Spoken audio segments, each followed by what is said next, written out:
በአሁኑ ጊዜ ሁሉም ሰው በሚባል ደረጃ የልቡን ሰው ማግኘት ያስቸግረዋል። እንበልና እድል ወደ ቤቱ መጥቶ ቢያገኝም ያን የመጣለትን እድል ባለመጣጣም አማካኝነት ሲያጠፋው ይታያል።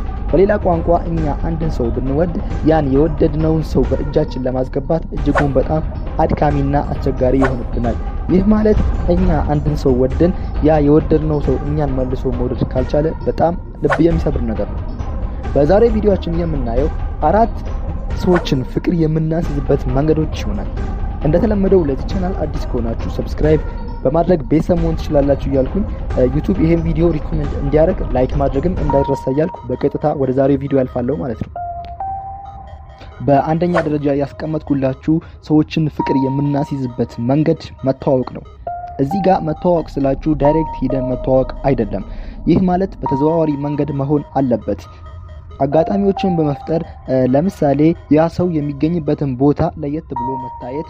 ይህ ማለት ለየት ባለ ሁኔታ አይን ውስጥ ሊገባ በሚችል ሁኔታ በቁጥብነት መተዋወቅ ይኖርብናል። የምንፈልገው ነገር ቢኖር የመተዋወቅ ግብዣው ደግሞ በተለይ ከሱ ቢሆን ሞር ተመራጭ ነው እና በዚህ ሁኔታ የመጀመሪያ ትውውቃችንን እንፈጽማለን። በሁለተኛ ደረጃ ደግሞ ከትውውቅ በኋላ ማድረግ ያለብን ነገር ቢኖር የዛን ሰው ጉድለት ማጤን ነው። እዚህ ጋር የምነግራችሁ ነገር አንድ በህይወቱ ስኬታማ የሆነን ሰው ማለትም ምንም ጉድለት የሌለበት ሰው ጉድለቱን ለመሙላት እጅጉን በጣም አስቸጋሪ ነው። ምክንያቱም በሁሉም ነገር ስኬታማ ስለሆነ በጣም አሰልቺ ይሆንብናል። ስለዚህ የዛን ሰው ጉድለት በጣም ማጤን በዚህ ጉዳይ ላይ በጣም የሚያስፈልገን ነገር ነው እና በዛ ጉድለቱ አማካኝነት በመጠቀም መቀራረብ እንችላለን።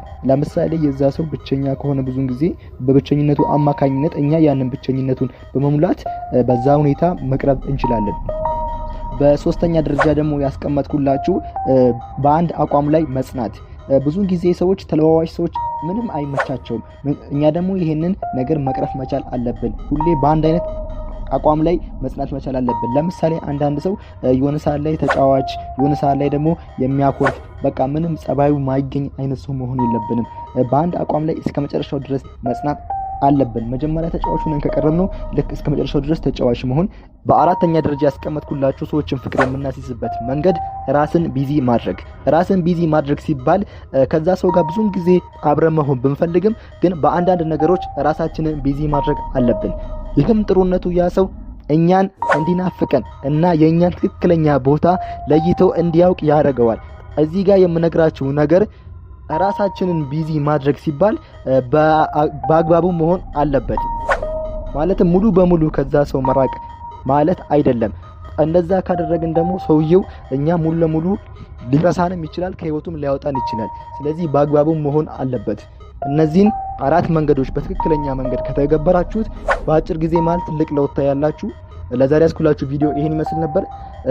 በቀጣይ እንደዚህ አይነት ምርጥ ቪዲዮዎች እንዲደርሳችሁ ሰብስክራይብ ካላደረጋችሁ ሰብስክራይብ ማድረግ እንዳትረሱ። በቀጣይ በምርጥ ቪዲዮ እስከምንገናኝ ድረስ ፒስ።